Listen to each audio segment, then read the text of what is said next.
Good morning. How's everybody doing? Excellent. All right. And I can hear it. So, okay, we have a microphone. Hopefully you're here to learn a little bit more about E2E Achieve, the appointment system that is sponsored by the Office of the University Provost and Enterprise Technology. We're going to be talking about the data tables behind the scenes. But to kind of kick us off and get us started, we're going to essentially walk through who we are, talk a little bit about the E2E system and features overview, get into the data, talk a little bit about all the different types, including surveys, and then lastly, talk about resources and contact information. Just by a show of hands, how many people in the room are familiar with E2E Achieve, work with a unit that may have already implemented E2E Achieve? Awesome. Okay, well, welcome. We're excited to kind of talk a little bit more about what it's all about. So who we are, so we represent a unit within the Office of the University Provost known as Student Success Innovations. How many folks here use Salesforce Case Management? All right, more hands than E2E Achieve. Great. Those that use Salesforce Case Management, you've probably interfaced with members of our team. We're ultimately responsible for a slew of technology products that are sponsored by the Office of the Provost, and we oftentimes kind of serve as the functional owner or functional lead, working with units to implement those services. So to talk a little bit about who we are, I'm John Cozell, and I'm Assistant Director. I work with our operational products, so in total 4 of them. So if you've ever interacted with the ASU mobile app, ASU chatbot known as Sunny, E2E Academic Advising, and the Salesforce products, there is a chance that I may have helped you. So hopefully it was good service. I'm going to turn it over next to Liz to introduce herself. Hello, I'm Liz Barbie. I work with the data for all of our products. So I recognize a few of you in here working on chatbot or Salesforce, different things. So I've also helped with E2E in terms of like migrating the tables into the warehouse. So me. Hello, I'm George Garcia. I'm a business analyst for E2E. I'm responsible for onboarding units into the system and then providing support for the system for all the different units. Hi, good morning. My name is Trey Geiger. I'm the Assistant Director for Analytics on the SSI team, and I basically oversee data reporting, dashboarding, really whatever folks' analytic needs are for all of the products that John mentioned. So thank you all for joining us. Awesome. So to talk a little about E2E, and I apologize, I know E2E means end-to-end. That's actually what it does stand for with the system. And I can tell you, as a member of a team that works across from the Workday team right now that are currently in end-to-end testing on their own, the calendars can get really confusing for us. But so how do we get here? So there was a student success suite RFP back in 2015 where there was a discussion item about a student appointment scheduling tool used for academic advising purposes. And E2E really is kind of a product of that. It took several years to kind of go through the process and identify what those requirements might look like and talk about what it could look like at an enterprise level. Ultimately, beginning as early as 2016, our unit started to collect requirements, and we ultimately were able to launch E2E. So E2E Achieve is a specific module within E2E Advising's overall CRM. So when I mention E2E, I'm really talking about E2E Achieve, just to kind of level set for the group. And that's the same for across the board. We're really just talking about the appointment scheduling tool, the functionality and the data behind the scenes with all of those aspects. It's designed for higher education with a focus on advising. The overall CRM kind of is a one-stop shop tool, ultimately designed. We as ASU have only purchased certain modules, in particular E2E Achieve. It's highly customizable to meet the needs of a complex service organizational structure. Liz and Trey are going to get into the weeds with how that plays out in the data. It can get confusing. Depending on your unit, you may need to look at certain fields in a different way just because of how customizable it can be and how we have used it in that priority. And then we're also going to talk a little bit about the integrations, or I'm sorry, we're also the prioritizes integrations with commonly used systems. So there is a direct connection with Microsoft Outlook, for example. Advisors don't have to block time if they just block time in their Outlook calendar and use the correct status when it comes to their meeting schedules, which is great. And ultimately, it's been around since 2012, and we continue to see advancements from the company as well. So it is what we consider our enterprise advising appointment system. So it's that application that helps students book and manage their appointments. There's essentially an interface on the staff site and there's an interface on the student site. And we'll show you some screenshots in a second. Students can log in using their ASU credentials to book and manage future advising appointments or join the walk-in advising queue effortlessly. We do have a few units that do use that walk-in functionality. However, that's not commonly used across the board. So again, we'll talk a little bit more about that, but it is something that is available to all units that do have access to the system. Advisors and department managers can also use E2E Achieve to customize what content students see and how they book appointments. That also just means there's some customizable things that play out in the data when it comes to what they've decided to list as a part of their booking experience, so to speak. And then advisors can set their appointment availability and appointments sync directly with their ASU Microsoft Outlook calendars. Our team interacts with staff all the time, trying to make sure that that is up to date. Little things such as somebody changing their email list will impact E2E Achieve, and that's something that we work with on a daily basis. So to look at the numbers, 80% of ASU colleges and schools who offer undergraduate programs are using Enterprise E2E Achieve. We'll talk a little bit about who is using it, and we'll also talk a little bit about who is not in a few future slides. We also have some grad programs as well, utilizing E2E Achieve. We're about to go live with another unit in the next couple of weeks, so that's pretty exciting. 36 advising departments across ASU are currently using it for check-in management, meaning they have some sort of centralized front desk that has a check-in feature, and they're currently using E2E Achieve to essentially administer that check-in process, which is really helpful and plays out in the data. And 612 users at ASU, that's fresh as of this morning. So could change as early as this afternoon, depending on if we hire another academic advisor within one of those units, but they are all there. So now we'll start talking a little bit about the features overview. So the first thing, and I kind of already mentioned this, we've got scheduling and online bookings. So there is a staff interface, and both of these screenshots are the staff sites. So there's essentially the scheduling and online bookings where a staff member who's potentially an advisor or another level staff within an advising unit, they have the ability to create appointment time blocks and create availability based on their own calendar, and that will automatically sync. So this is the back house interface where they can actually set those appointments and create the time slots within E2E Achieve itself. There's also the aspect of using a hashtag code to create appointment availability in Outlook itself. So an advisor technically does not need to ever really touch the system except for check in and check out. So that is also available. We only have a couple of units utilizing that functionality. It's definitely more of the kicked up version. We attempted to, in the rollout process, train units with the first couple of units that went live, and it was a little too much for that go live. So we definitely have approached it from the mindset of, here's a in-depth manual. We're happy to consult if there needs to be additional training, but try this in 6 months just because it was too much at the start. The kiosk and queue management. So this is where that 36 count advising centers kind of helping administer that check-in, check-out process. The queue management also has a virtual element. Not all colleges are using that functionality, but it is something that is available to anybody who's in E2E Achieve. And then the student booking experience. So the actual student site is known as Casa M Online. We may refer to it as Casa M Online, apologies, but it is the student booking experience.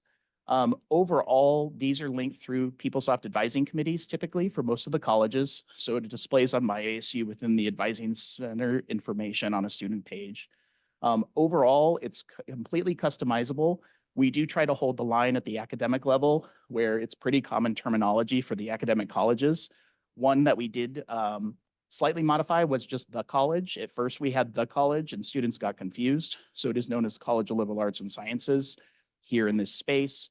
So it really is 100% something that we can control, but there's multiple layers. We'll get into that a little bit with the data, but that's just a little bit about kind of the student experience and where students can access it. All right, next, I'm going to turn it over to George to talk a little bit about appointment surveys. Thank you, John. What you see here is the two different questionnaires that can go out to the student. The one on the left here is actually the questionnaire that's required for all students in order to book their appointments with the advisor. And on the right is the appointment survey they get 4 hours after their appointment is completed with their advisor. And in E2E, department managers also have the ability to set two different kinds of questionnaires and then the survey. The one that is required by all units across the board is the booking questionnaire. They won't be able to make any appointments without that questionnaire. So it is required for everybody to have one.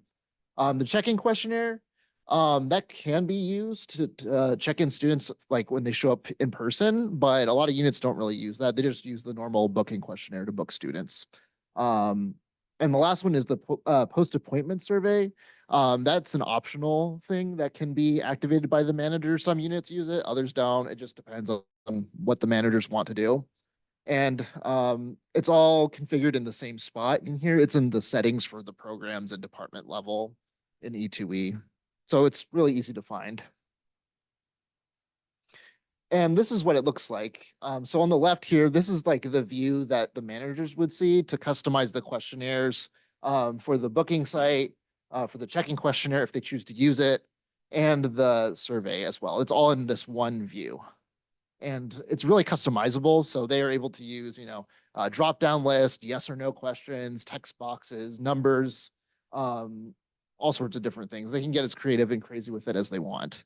And on the right there, that's what the students would end up seeing once their changes have been applied. And yeah, that's just another view of it. So again, this needs to be enabled by the managers in order for the students to get the survey. And this is a nice little preview. So another nice thing about E2E is students are able to subscribe to getting text reminders for their appointments. So on the left here, that's like an example of what they see. So they would see the time, the location, and if it's a Zoom appointment, they'll have the Zoom link there for the advisor, as well as a little link to save it on their calendars too, if they want to do that. And they also get it via their email as well. On the right there, that's an example of an email notification that they would see in their Gmail. And they would also get notifications, when they book their appointment, when it's booked by a staff member on their behalf, or if the appointment is canceled by the staff member or is reassigned. They also get a notification for that. They also get one if they don't show up.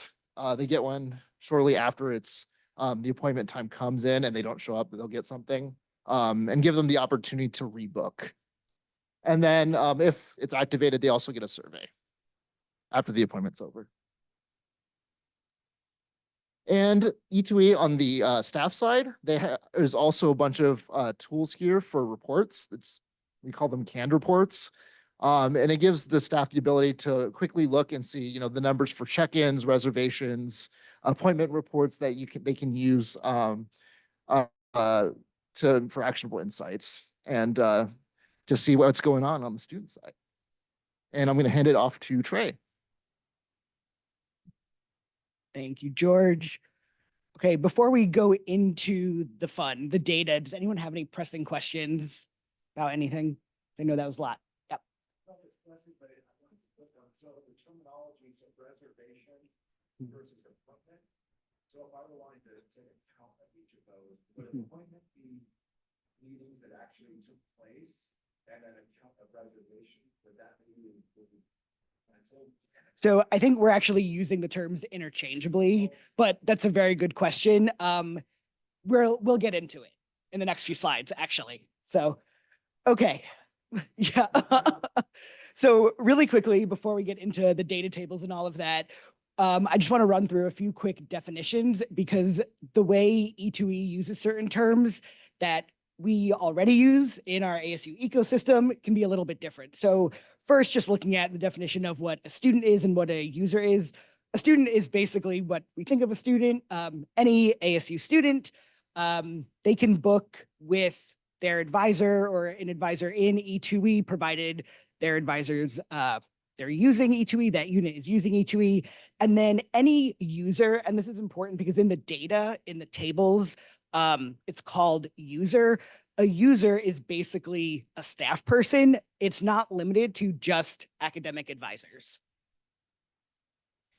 And then these are the big ones that we always get some questions about and can be a little bit confusing when you first see these values in the data. But basically, an academic unit isn't limited to just the literal academic units. It also includes non-college units. So we have EOS in there. Any others than EOS? I think that's the big one. That's the parent. So the office of national scholarly advisory falls under the Honors College, also serves as an academic and see that kind of thing. And then for a department, that is a specific advising department within a unit. And then you'll also see program, and normally program might refer to something like the academic program, but in this case, you'll see that it is a specific advising group plus an advising modality. So very different than what we might normally see in other ASU data tables. And just an example of what this actually looks like. So in that far left column, we have the academic unit, which in this case is Barrett.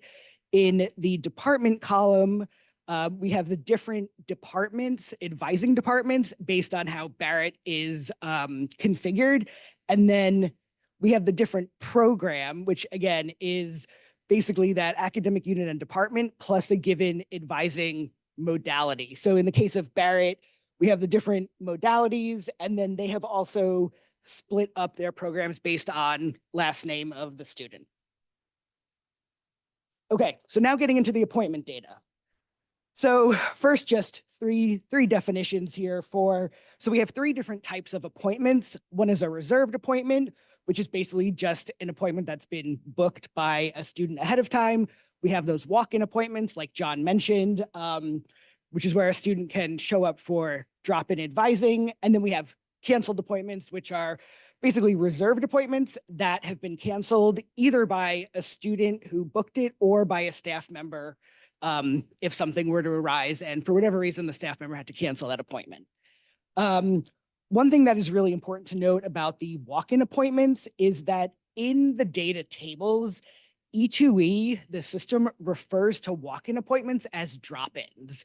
So we'll get into that a little bit more in a few slides, but just something important to keep in mind because the terminology at times can be a little bit confusing here.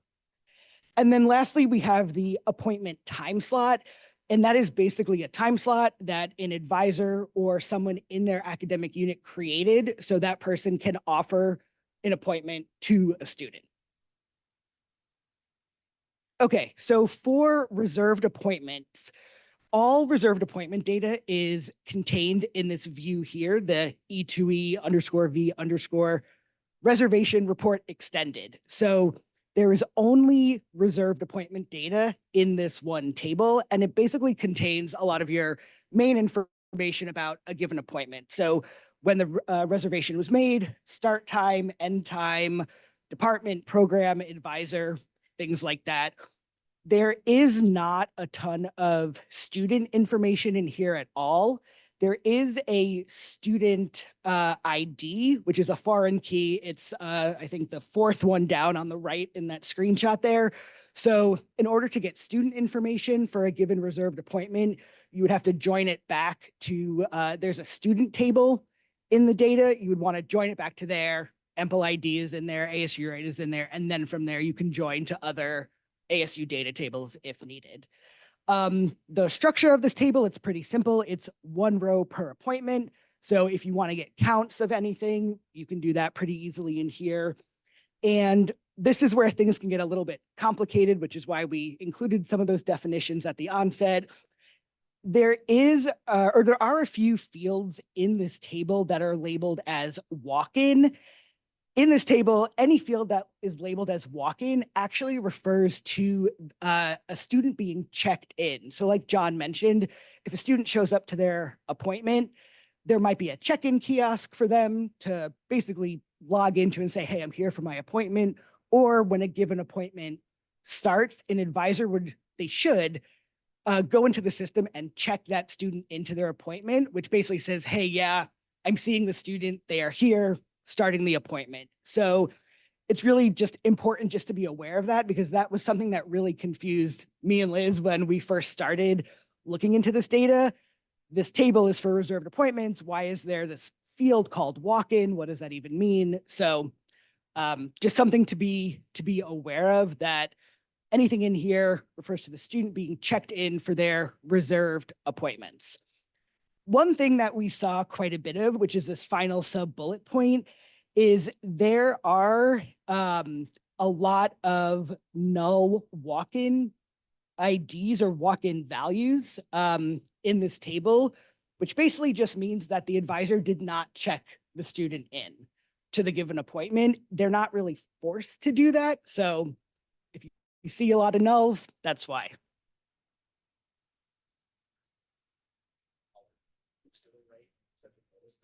We would love to work with you to talk about how to go through those null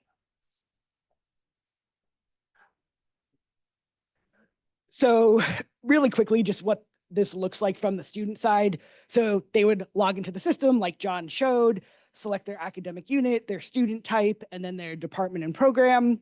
They would then select their advisor, and then they could select from whatever date and time that were available. And then what this actually looks like in the tables, and we provided for actually all the screenshots that you're going to see with the data, we provided a Google Doc that has a bunch of SQL snippets in there. That way you can get started. But you can basically see here, we have one row per reserved appointment. Each appointment has a unique reservation ID, so really easy to count and join to other tables in the E2E data ecosystem. So then we have walk-in appointment data. We thought it was important to go over this, even though not a lot of units use this, but some certainly do. But basically, there is, similar to the reserved appointments, there is one table that really houses all of this data, which is the walk-in with extended table. So similar to the reserved appointment table, this contains data on the walk-in appointments, like the appointment date, start, end times, who it was with, department, program, all of that. One row per walk-in appointment is how the data is structured in this table. Same as before, there's the primary key, a unique walk-in ID value. And here, this final bullet point is where we get into some of that definition nuance again. So in the appointment type field in this table, you must specify that the appointment type is a drop-in, because again, this is how E2E refers to a walk-in appointment, as a drop-in. So you should identify the walk-in appointments by specifying drop-in, and you can kind of confirm that things are looking correct in the data, because for whatever reason, there is a reservation ID field in this table. We're not quite sure why, but all true walk-in appointments have a null reservation ID, which should make sense, because if they're a walk-in appointment, it wasn't a reserved appointment, so there should not be a reserved or a reservation ID. And then screenshots of what this looks like from the student side. So they show up to a given location for a walk-in advising appointment. They select that option. They select their program, and this is from non-prod, so not a real example. And then they select that, click the finish drop-in registration button, and then they are then in their advisor's queue or an advisor's queue to be seen. And then this looks really similar to the reserved appointment data, one row per walk-in appointment, start, end time, unit, department, all of that. And then this table here, in the interest of time, I'm not really going to go over it in complete detail, especially because these slides will be shared out. But given that there are some nuances to the data in each of these tables, we really just wanted to provide a side-by-side comparison, since some of the field names in each of these tables can be a little bit complicated, given, I think, especially that the reserved appointment table, while that contains only data on reserved appointments, the walk-in appointment table contains data on both walk-ins and reserved appointments for some reason, which is why you have to specify that the appointment type is drop-in only. And then finally, we have canceled appointment data. This is pretty straightforward. So this table just has data on appointments that are canceled. One row per canceled appointment, similar to the other two, so straightforward. And then who canceled the appointment, so whether the student canceled it or a staff member canceled it, when it was canceled, and then also why it was canceled, which I believe is a text field. It's a text field, so might be slightly hard to kind of do some counts or analysis off of that, but at least we get to see, why it was canceled. And then, yeah, there's also some details about the original reservation, if that's of use as well. Okay, so finally, we'll get into the appointment availability data. And this is where things get a little bit complicated based on how E2E is set up and structured on the front end. So when it comes to things being customizable, this can be a little bit tricky. So there is one table or view, which is this E2EV appointment report, and that contains data on all appointment time slots. So basically a time slot, like I said a few slides ago, is just a block of time where an advisor is offering a meeting, an appointment for a student. So it has all of that appointment time slot data. So date, start, end time, the advisor, all of that. And it's one row per appointment time slot, which seems straightforward. However, so pause on that. And I want to just point out how appointment time slots are actually created on the front end by a staff member. So when they basically create these appointment time slots in the system, they select their department, then their program, and then the advisor. So whether that's themselves, or if I'm a manager, maybe I'm creating appointment time slots for my staff. And then of course, start time, end time, date, all of that. So where things get tricky is that if an advisor advises for more than one program, they need to specify each and every program that they want to offer a given time slot for, even if it's the exact same time slot. So if I advise for, I don't know, the example here, community health, healthcare coordination in person, and healthcare coordination Zoom, I'm basically telling the system, I want to create these appointment time slots and I want them to be available to students who are enrolled in all of these programs. So what that looks like, though, is that in the data, in that previous example, there were 3 different programs selected. So that data will essentially, you will get one row per appointment time slot per program. So even if, say, I create an appointment time slot for today from 4 p.m. to 4:30 p.m., but I selected 3 programs, I will get 3 rows of data, even though technically only one student can book that appointment because it's one actual period of time. So, which is basically what I just kind of explained. So one appointment time slot appears as multiple rows when advisors offer appointments or advise for more than one program. So for this table, unlike the other 3, one row is a unique department, program, advisor, and daytime combination. So in this example, what's highlighted in this maroon box here is if you look on the far right at the date and the time slot, they're all identical. So August 5th from 9 to 9:30, this appears as however many rows this is in the data tables because this particular advisor is associated with all of these different programs. Okay, so that was a lot. Again, the slides will be shared out, but before we move on to Liz, who has the booking questionnaire and post-appointment surveys, any questions about all of the tables here? Yeah.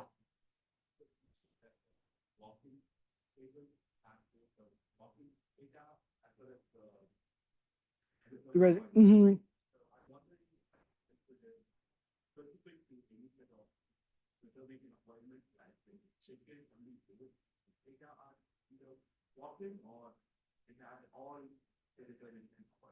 So, yeah. Check-in. So if the Yep. advisor checks them in and they fill out like Then- walk-in ID, Mhm. then they're put into that. It will just repeat the. Yep. Yep.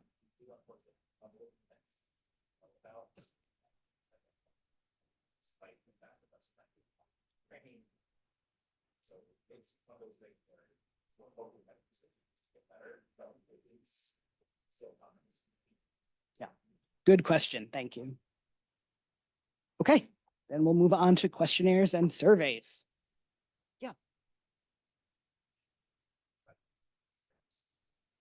Oh, yeah. So appointment type, appointment length can vary across different units. So it's up to them whether they want to create and book, 15-minute appointments, 30, 45 an hour, whatever it might be. And I haven't done a full investigation into this yet, but the reason why John mentions it is that this again can create some complications when you're doing something like, say, counting number of available appointments for a given advisor, program, unit, whatever it might be. Because if an advisor, and I was looking at this yesterday, actually, if an advisor offers, say they might offer one appointment that lasts an hour from 4 p.m. to 5 p.m. for today, another appointment that's 30 minutes from 4 to 4:30, and then a third one that's from 4:30 to 5. Well, all three of those cannot be booked at the same time because it's overlapping times, right? So just something to be aware of. And again, like depending on the unit that either you're a part of or pulling data for, how you actually might analyze that, of course, would be different, I would say, but just an FYI to really pay attention. If you're doing anything with appointment availability data, really pay attention to the dates and times in there because it is very, very different based on different units. Yes.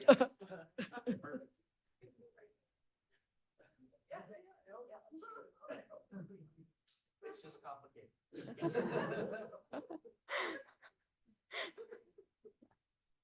So as George mentioned before, the students are required to complete an appointment questionnaire when they first book their advising appointment. Each unit can choose their own questions, which kind of leads to like some interesting results in the data. Examples might include like, what is your current major? What questions do you have for your advisor? Why are you here? But the way that they're phrased may be differently. So for some, they may put phone number, and others may put, what is your phone number? So it does get a little convoluted to have to sort that out, and especially in terms of like the question text, but it's not too bad, especially if you know your department, if you're working with a specific unit. So the OA questions table is specific to reservation questions, which this will kind of all tie in with the reservation walk-in thing. But this table specifically contains detailed information about the individual question. So this includes like when it was created, who created it, if it was updated, and what the status is. And you can see there's a status column there. It has inactive or active. You can determine if the unit is still currently using that question or not. And then if they are using it, if it's been updated recently. This does not include the response data. So you have to join into the response table, but that's easy to do with the question ID. And this is organized as one row per question per unit. So some units may have the same question, but this is organized so that like each question ties with its unit. And then the reservation QA table has the actual answers to the questions. So this is the student responses. It's one row per individual answer to the questions. And there are a couple of keys in here that can be used to join to either the question text, so you can actually see what the question was, and to the actual reservation table, so you can tie in the reservation information to the student's response. So here's an example of that. You can see at the top all of the IDs and the order of the questions. And then at the bottom here, the text from that first table is on the left. So for instance, they asked like, what is your major? And then the student responded that they're non-SHECSC major. Walk-ins have their own specific question table. This is identical to the reservation table. So again, it has the same information about when the question was created and who created it, but it's just specific to walk-in appointment types. Again, this does not include response data, so you can tie to the response table, and you can also tie back to the appointment itself. And then this table, like the other table, has the answer and all of the keys so that you can join it and see what the student responded with. So this is another example of the same thing. You can see all of the keys at the top, the order of the questions. And then for this example, I wanted to include this one because units do require these surveys or questionnaires to be sent before they can be booked. However, not all questions may be required. So for this example, the student responded with like, what is the reason for their appointment and their major? However, they did not respond to, they're not switching their major, and they didn't have any information about switching their major. So that was not required for this questionnaire. This one is interesting. It's a walk-in QA report. This is not, unfortunately, something that's provided for the reservation data, but for the walk-in data, you can actually tie together the question and the response in one table. This table includes a lot of the same information that walk-in with an extended table had. So everything about the appointment you can see in here, so just like the time, who the student is actually meeting with as an advisor, and the question and response data.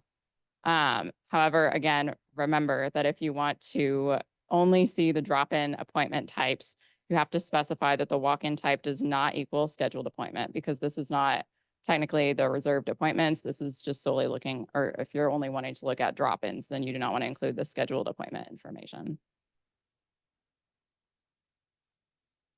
And here's an example from that table. So you can see there's a little bit more information here. The walk-in ID can be tied back to the extended table if you would like to see just a little bit more information from there. But it does include a lot more information about the student, who advised them, what unit they met with, and then the question and answer data. And it would be the same as in the other tables, but if you just want like a quick and easy way to look at it without having to join, you can look at it here. And like I said, unfortunately, there's not one for reservation appointments, but just for drop-ins, you can actually see all the information.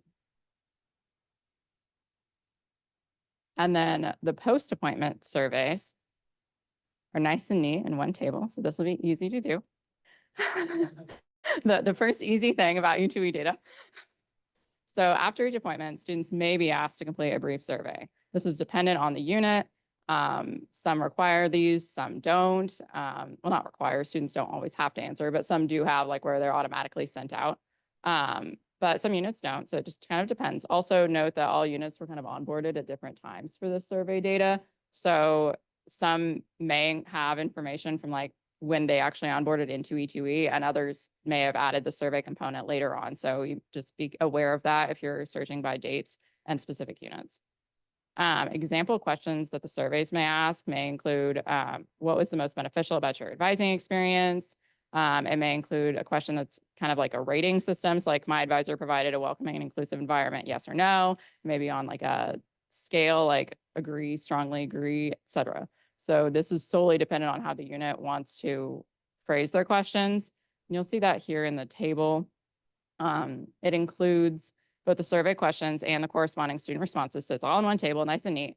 It is one row per individual answer. And this one can be tied to a lot of things. So you can see this with the department program data, and just tie it directly to see kind of like if there are kind of trends through the departments or through the different advisors. Like, are they getting a lot of positive responses to the survey? Are they getting a lot of negative responses?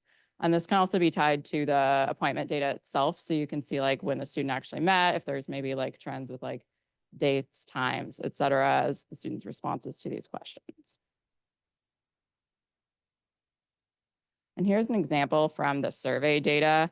So you can see some of the keys there, the unit name. This one includes the advisor and student. And then this table is also interesting because it includes date time fields for when the survey was sent out, and then when the student responded to the survey. You can tell when students don't respond to the survey because that answer date time will be null. But you can also see if the student was like super happy with their advising appointment or not. Again, not all of these questions are required. So you may see some examples where a student will respond to one of the questions, but not all of them. And then we'll go into a few data use case examples for this E2E data. This is just like to get the ball rolling on like things you could potentially do with this data, especially as like an academic unit. So the E2E data can be used to identify student wait times to make their appointments. So this may be like if a student makes an appointment for 2 or 3 weeks from now, because there aren't any other appointment availabilities between then and now. That may not be the only reason that they want to meet in 2 or 3 weeks. They may just have like other things going on, or they want to meet right before let's say they're enrolling in for the next semester, but it could like uncover some ideas of like, is there a long wait time for this specific unit?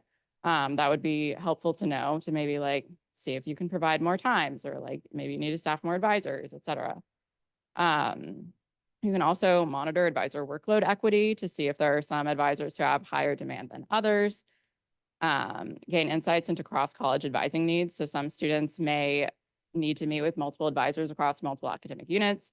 They may have double majors. They may be looking into another major in a different department. There are a lot of reasons why students may schedule with advisors from different units, but this could also be helpful to know like who those students are and how we could help them better. You can identify students who may need additional support. Maybe they're not meeting with their advisor at all. Maybe they've only met with their advisor once since they've started their program. You can see if there's like any sort of trends tying with student data to see like, kind of like how they're doing. And then you can also utilize success indicators to assess the effectiveness of advising, to see if there are other support strategies that can be used to like better assist students, especially those who are not meeting with their advisors frequently. So this is just kind of like an end wrapping up kind of screenshot here. So this ties everything together. You can see just the student information there at the beginning and who they met with, unit information from their department and program, when they actually reserved the appointment and the reservation date time, when the appointment actually happened, and then all of the questions that these students had to respond to in their initial questionnaire. And you can also see the surveys at the end. So all of these students responded to the surveys and provided their feedback for their appointments.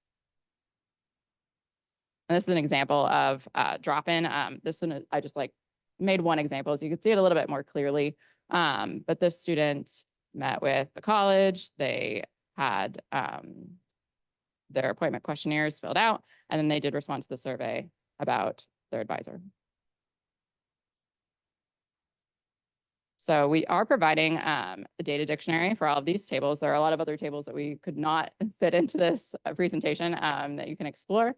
There are SQL snippets for any of the screenshots provided here. And there's also an E2E overview presentation. I believe John and George did that one. It just kind of goes over the product a little bit more in depth if you would like to know more about that. And then if you have additional questions after this, there is an E2E support Slack channel. And then for any E2E data, you feel free to contact me or Trey, and anything about the system or the product itself, John and George contact information is there. Does anyone have any additional questions? Yes, I knew you would.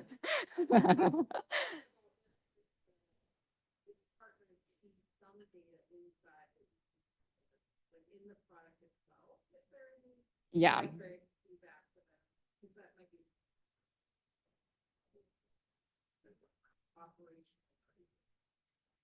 Those canned reports that John mentioned earlier are available. There are we provide kind of a slide deck with their base different managers be able to see what those fields might look like.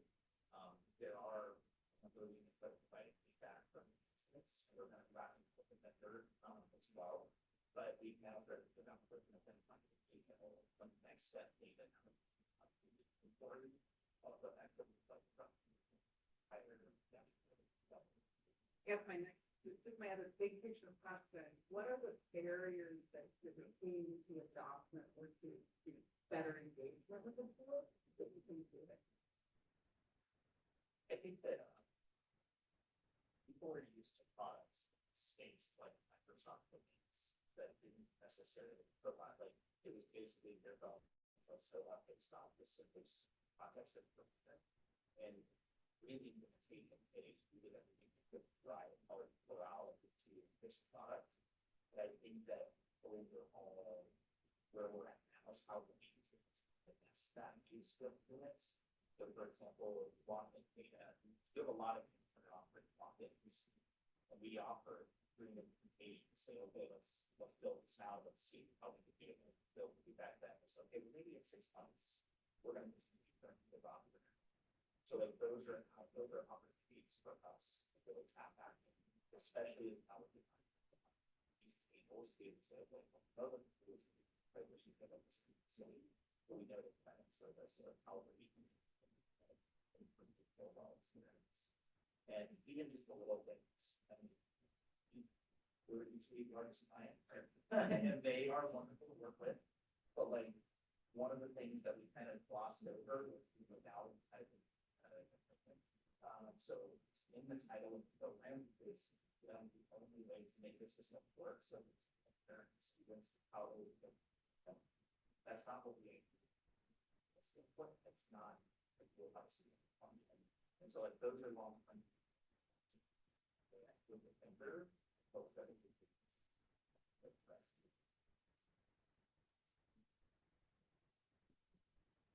thanks for presenting this. It's been very informative and helpful. So we'll go through this.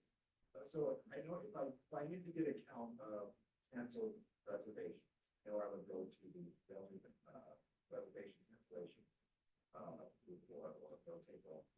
If I wanted to get a count of appointments that either actually took place or were not canceled but were no shows, then I would go to the reservation report extended table.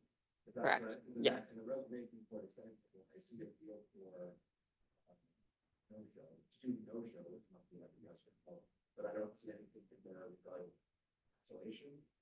So Correct. makes sense. Yeah. Is that correct? Yes, and one thing to point out, which I think one of us mentioned, so the data, of course, is only as accurate as the way we use it, right? For no shows, that's a specific action that we either.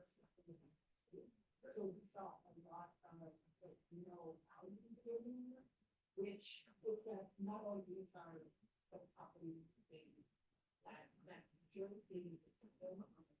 So there could be no shows that the advisors are not aware or forgetting that they should go and punch it and no showing. So from a data standpoint, it appears to us that the meeting actually took place when in fact it's not valid.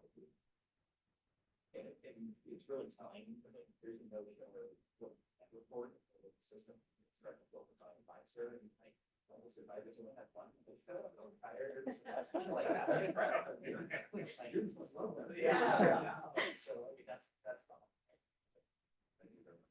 There's another column in there too about the status of the appointment. And if the advisor doesn't close out the appointment or doesn't change the status as well, then that's another thing similar to the no-shows where like it's only as good as the people using it, essentially. Yeah. Yes. So understanding data described, has your team had an opportunity? Yes, there was some hypotheses of all these data as they go to persistence, or if not, which one would you blame? So of course, things like if there are more values still no shows, that's one thing like that. Perhaps students get credits to the advisor is a problem about that students are in online setting. So I'm just curious, what other questions? Yeah, so I've got to do that. Right now, we are still really just getting our hands into everything, but kind of understand your basic operational metrics. But to answer, I think your question is going to be personally. So I think first, the few days on the program. Yeah. Right. So you are there that were really sector. So I think there was what bottom. The bottom two. Really, I think the top one as well, but I don't know if that's but I think one thing that's interesting, I mean, for a lot of students, right, they tell their students, even like the essential comes to go checking with your advisor, and it's important, whatever it might be. But it's actually looking to see like who those meetings actually take place, and then joining it with whatever you need activity type data or like patterns, things like that. I think that even though the surveys might not be filled out systematically or all the time, I think really looking at that data to try to get a sense overall of like what's the satisfaction with the advisors, but on the whole, like kind of giving program target level. I would give it a sort of five compared to other units and things like that, but I think if I personally want to start anywhere, I would really love to pull a list of students and even help program whatever it may be. I just look at what students are actually engaged in by those things and how does that relate to say like GPA or other academic practices. I think they're going to some of the things really, really well. Are they I teach things and that's why I do that, or are they really struggling? And that's where they're being appointments for someone. I would say too, one of the issues that I think about would be, let's say that one platform is once simultaneous experience, students have access to all these programs. Oh, like how many words and what does that look like? And obviously we have pretty public system. Well, but I'm really curious to see how many of those students are rather than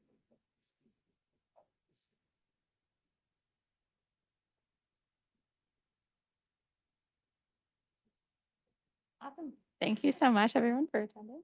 Like I said, if you need to contact us or just want more information, please feel free. And then here is the ASU Data Conference survey if you would like to fill that out. Thank you.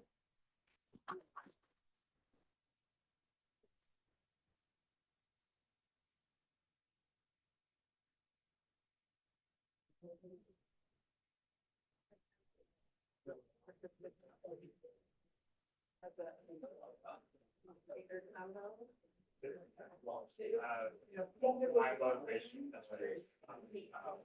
What? Yeah. So it's I don't want to walk. So